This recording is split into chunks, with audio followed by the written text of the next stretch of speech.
Hi, I'm Gabrielle with Beating Type 1, and today's video is about diabetes is not what it looks like. So, basically, what do I mean by that? Um, so, people, so when people tell you about diabetes, they say, oh, well, I have to take shots when I eat, I have to wear a pump, or one or the other, obviously, or I have to count my carbs, or I have to watch for what I eat. Well, no, you don't really have to watch what you eat in most cases. Um, So that's pretty much what it looks like. What you don't tend to actually hear about is, diabetes isn't as simple as taking an injection, counting your carbs, or changing your pump site, or just pushing a few buttons on your pump, or testing your blood sugar, or whatever. Diabetes is a lot more than what meets the eye. Every day, um, we battle high blood sugars, we battle low blood sugars. I'm not kidding, even if we weigh our food and count the carbs exactly down to half of carb, like 16 and a half carbs, 24 and a half, whatever. If we count our carbs to exactly down to the half carb, or most people do, down to the carb, there is still a 33% chance, which is a one-third chance, so 1 in 3 times, that our blood sugars won't come out in range just because that is the nature of type 1 diabetes. So basically, when people say, "Oh, well, did you take a shot? Oh, then you should be fine." No, if diabetes is that easy, oh God, that'd be great. But it's not. There's so many factors that affect our blood sugars. There's so many different things that, you know, have effects that can have great effects, horrible effects, or even scary effects on our blood sugars.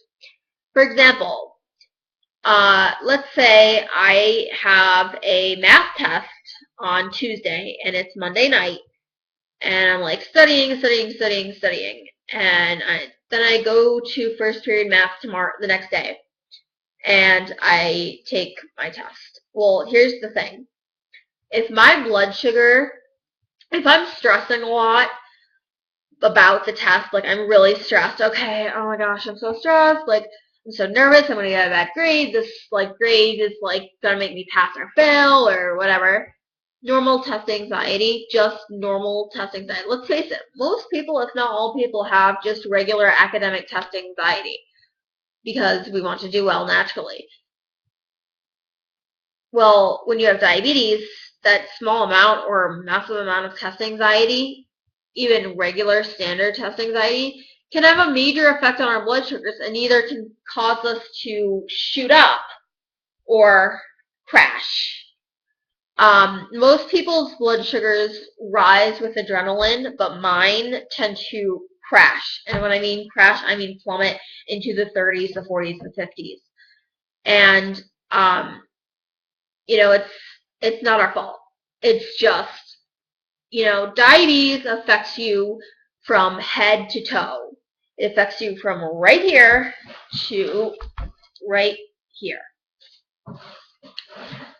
And people just need to realize this. If I have a headache or if I'm sick, if I just have a common cold, my blood sugars are going to be higher than normal, or they're going to be out of range. I can have ketones because any kind of illness affects my blood sugar.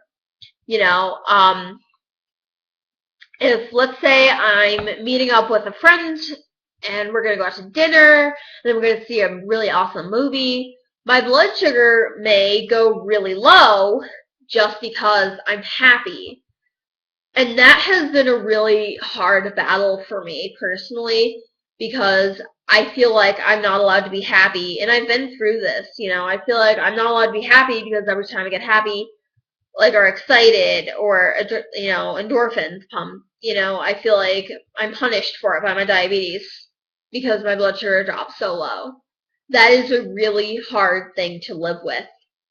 And it took a while to come to terms with this, to realize yeah, I'm probably gonna my blood sugar is gonna go low, and there's not really anything I can do about it because I mean, what can you do about you know a field of you know like how what I'm trying to say is what do you do about a blood sugar that may or may not happen? Because not every time I get happy, my blood sugar will crash, but there are those many, pretty much 90% of the time I can say if I'm excited about something, my blood sugar is going to crash.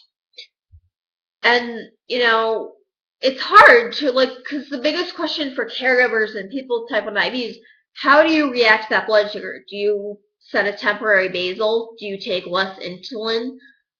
I mean, what do you do? And that has been a really big, hard question to deal with because how do you know if it's going to be one of those times where you are going to go low or you are going to go high from stress or from happiness or whatever, or excitement? You don't know. And what if you take preventative action for going extra high or extra low or being out of range and you don't end up experiencing the low blood sugar, the high blood sugar you were expecting from being excited from an emotion in general, and then you end up with a dangerously high or dangerously low blood sugar. It's either way, it's lose-lose pretty much. I mean, sometimes I've talked to my doctor, and this again, I'm not a medical professional yet. I will be in about 10 years, but until then, I am not a medical professional, and we just need to make that clear in this video on my YouTube account. I'm a person with type 1 diabetes, and this video is just personal experience and the experience of my sister's best friends who are now sisters and my biological sister as well. So just had to make that clear real quick. So, diabetes is not just, and my point is, again, I'll say it again, diabetes is not just as simple as taking your shot or taking your bolus, testing your blood sugar, and counting carbs. Your whole body is affected. If you break your arm, even a muscle break or even a muscle sprain, a tendon sprain, I don't know what all that stuff, but even if you pull a muscle, even if you break your arm or you fracture it or you hairline fracture it, whatever, that can affect your blood sugar. That can make your blood sugar go really high. And, you look at me and you say, well, how can a broken arm affect diabetes? And again, my point is, diabetes, everything, every aspect of my life, every aspect of every second, of every moment, of every hour, of every day, diabetes is affected by my life. It's not just this diabetes isn't the small part of my health. It's everything. It's like this circle right here. It's everything. And then, broken arm or happiness or anxiety or emotion or, pizza or, social life. It's all inside of this box called diabetes. Which means diabetes just surrounds everything in my life. And it will be that way until there is a cure. And that cure is coming. And it will be here eventually. But until then, we do what we have to stay alive. So that's the purpose of my video, is just to get the word out that diabetes affects every second of every day, of every hour, every minute, every day of the week, 365 days a year, including Christmas and holidays. And it really sucks. So shout out to JDRF, Juvenile Diabetes Research Foundation. Every day they're working on a cure. If you would like to help or like to donate to JDRF and affect 3 million people's lives in the U.S. alone and over 21 million people worldwide living with type 1 diabetes, please do. You can go to jdrf.org and you can click on donate. And that would be great, because just even a dollar donation makes a difference. So thanks for watching. I hope this video helped. So, bye. Leave your comments or questions, comments, whatever, in the comment box below and get back to me. Thanks.